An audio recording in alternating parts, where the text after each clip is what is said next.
All right, so this is the second load, and as you can see, I made a little bit of a mess getting it all in here. I've got some serious sorting to do, but that's what we're gonna get into right now.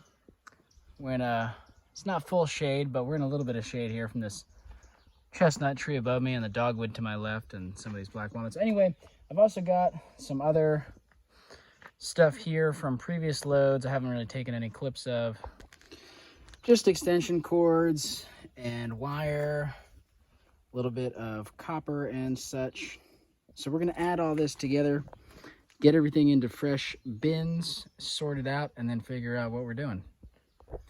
Believe it or not, there is a little bit of method to the madness as far as how I loaded this load. And the sorting station going on here. Let me hop up in the truck and try to talk about. So the basic gist is that stuff that really needs to get cleaned and sorted, this is going to be mostly aluminum, copper, brass, motors, that sort of stuff. Batteries is on that side. On this side, underneath of this bumper that's in the way, is all my HMS heavy melting steel, prepared steel. That stuff I don't want to move. I just want to leave that there, unload it at the yard. There's more of it underneath. Sorry, my glove's probably in the way. This box has some, there's a lamp. You know, there's just all sorts of stuff. Some of this might be, this is probably mostly shred in this box here. So what I want to do is go through and get all the shred kind of pushed up to this side. That way I can go in, take the shred, weigh again, HMS, weigh out again. And all of this stuff that needs to get cleaned, I'm going to pull out, stuff it into buckets, and then reload back up. But trying to move things as minimally as possible. So the economical thing here to do would be just to send all of this to shred. I don't know what half of this stuff is, but what I'm doing is going through, and you know, if I pull out something thick, that could be HMS, right? If I find any little pieces of brass or copper or wire, that sort of thing, aluminum, stick it in there to go and sort. This is more of a hobby level thing. You know, like I said, I'm not really making a whole lot of money per hour sorting all this little stuff, but it's enjoyable to me. So going through and doing it. Tell you what I'm not doing though, definitely not stressing about any of this, because if some stuff that could be HMS gets in here, if some stuff that's copper and brass gets in here, it's still getting recycled. That's the bottom line. All this stuff's getting turned into new things, so I don't need to worry about getting every single piece clean. Just trying to do a decent job and enjoy it while I'm going through. This is a nice wooden box. This is the next thing, and then I think we're mostly down to this side is mostly done. Well, making our way through it. Things are looking pretty good. So you can see I cleared all the wire and stuff here. I've still got a little bit, like I've got some motors I got to sort through, and I believe these are stainless. A little more aluminum to clean up. This is a big chunk of cast right here. And then that's all the heavy steel. And right now what I'm working on is going through this wire, snipping off all the ends, getting it into this bucket. Pretty much down to the last of it. So we've got a lot of these battery cables, which I'm sure some of these probably could be used, but I don't have a use for them. And I don't really feel like trying to find homes for them. I think these are better off just getting recycled. I am going to clip the ends off. If I had a stripper, this would be stuff that you'd probably want to strip, turn it into number 2 copper, but don't have a stripper, so I don't know if I feel like sitting there doing all that by hand, but you certainly could if you were interested. Got a few little things I'm going to keep, some self-tappers, whatever this little doodad is. Let's see, what else? Some yards I know will give a price for, or at least I've heard, will give a price for spark plugs. I don't know if it's a good price, but there was a ton of spark plugs laying around, so got all that. And then not a lot of that number 1 wire, but if I pull these bins out of here, whole lot of extension cord. This whole thing, this I might strip. I don't think it'll be very difficult. There's a lot of several strands of, well, number 1 insulated wire in there. So this might be worth stripping and turning into number 1 insulated. We'll see.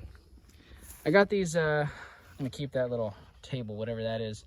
That's a generator off a tractor. I think somebody might have a use for that. And then there's this old home light and this old McCulloch chainsaw, which are, to me, trash. They're in horrible condition, but I don't know. I know some people restore these, so maybe these are useful for parts. You know, maybe somebody needs the oil cap or this case cover or something like that. So I might see if I can find somebody who's into that sort of thing. Still gonna clean this last piece of cast. We got a whole bucket of breakage here. This chainsaw was in horrible shape. I was draining the oil out of it into a little bottle, but this can go as breakage. That's a bucket of shreds, so put that over there. Not a whole lot of stainless, but a good amount of cast aluminum, a lot of, you know, cylinder heads, gears, that sort of thing. Really exciting is there's a lot of brass, some really big chunks of brass. This is a pretty heavy, I don't know, was it a punch or I don't know what this was for. Got some big brass chunks. Only a little bit of copper, but a little bit goes a long way. And then there is a little bit of brass here that I do want to come in with the grinder. Like, this is a decent sized piece of brass, but it's got this plastic on it. Some big pieces of brass, but again, there's this steel in the middle. And then this is also a very massive chunk, but again, it's got this steel in the end. So I want to clean up some of this brass real quick with the grinder.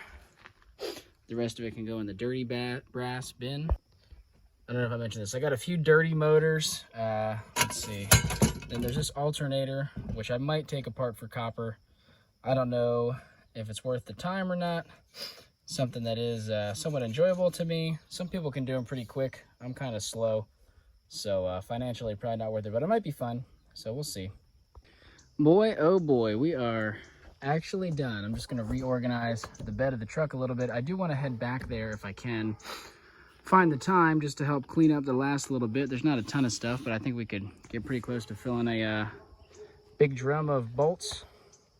So here you can see all of the copper that came out of the battery cables. It wound up being quite a good bit. I cut off any of the lead connector ends. There was a few brass connector ends that I cut off, and then a lot of them had those copper connectors, which I'm just going to leave on, sell the whole thing as number 2 copper. This is the insulated number 1 that came out of that Romex type stuff, and a few more pieces of aluminum breakage in the back of the truck I forgot about. But anyway, now I'm ready to go get the last little bit and then get all this steel out of my truck, get paid. A lot hotter today. Came back for the second load. This is what it looks like. It's going to be almost 90 degrees by the afternoon. I don't know what temperature it is exactly right now, and it's probably hard to tell exactly what's going on here.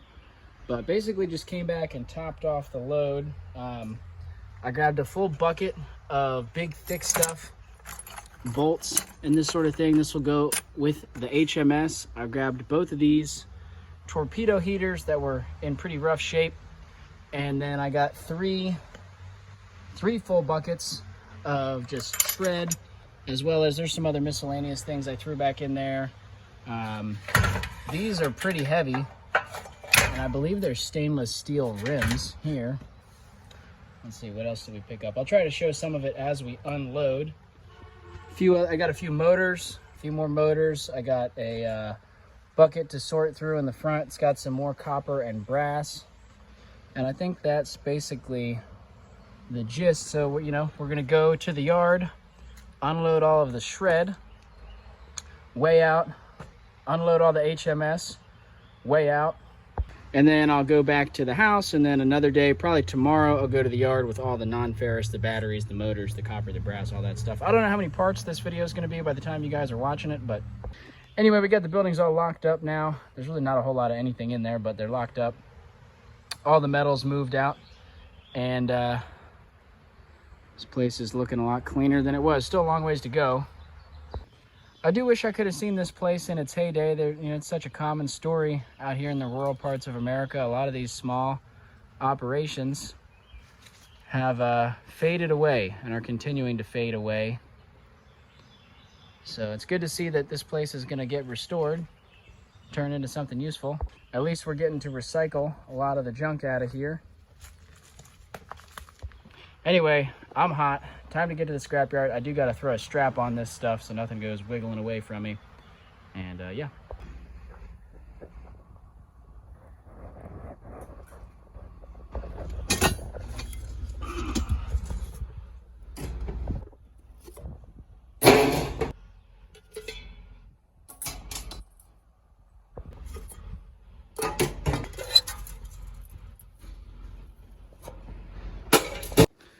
So this is how we're looking now. Made a lot of space in the truck.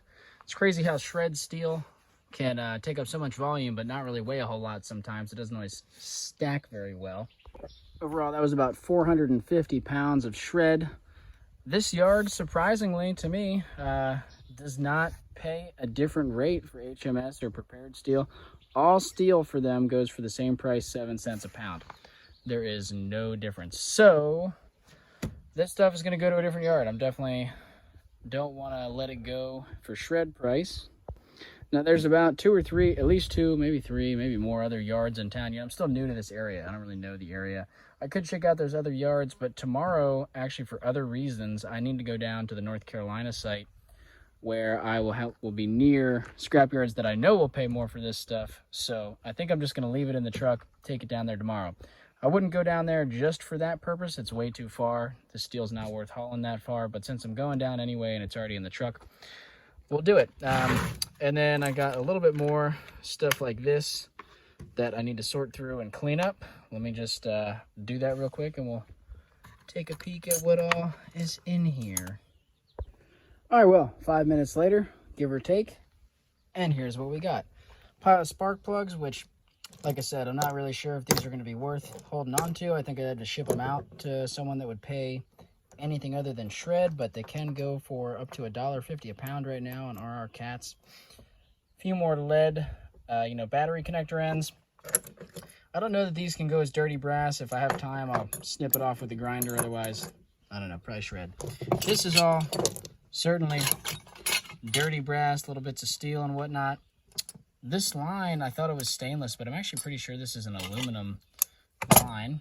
A little piece of aluminum. This is a piece of cast aluminum here. Not sure exactly what it was. I think these are die cast. A little bit of aluminum breakage right here. This is all the clean brass. Nice little pile.